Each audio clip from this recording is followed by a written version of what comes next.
India signals willingness to cut coal for climate cash. The senior Indian negotiator says his country will cut back its use of coal if sufficient cash for renewables emerges from a Paris deal.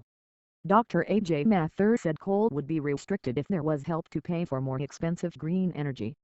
India is expected to become the world's biggest importer of coal by 2020 as it seeks to expand electrification. Other nations welcomed the statement, saying that it enhanced the chances of a new agreement. India's National Climate Plan, submitted ahead of this meeting, suggests a significant role for coal going forward. According to the document, coal will continue to dominate power generation in future.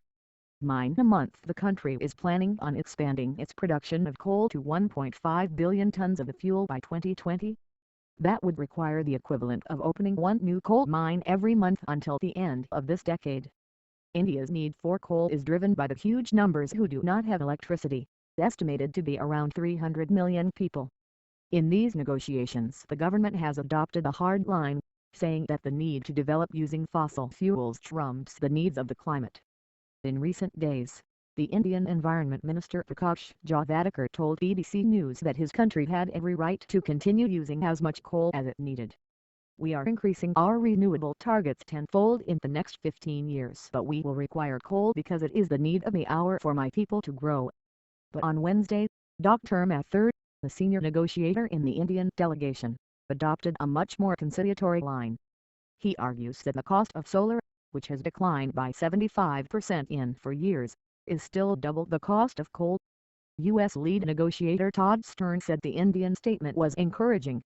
We support the notion of India greatly increasing renewables. Prime Minister Modi has made pledges that are quite enormously impressive actually with respect to the development of renewable energy. The total of what he has pledged is 175 gigawatts in a very short period, he told the news conference. We provide assistance to India. We invest in India. Many other countries do. We certainly want to work with our Indian partners to encourage and to help. Exactly what they are trying to do and do our best to help them realize that. China has also announced steps to upgrade many power plants in an effort to clean up the air and reduce carbon, according to the official Xinhua news agency, quoting the State Council. Any coal stations that do not meet the new standard by 2020 will be shut down, the agency reported.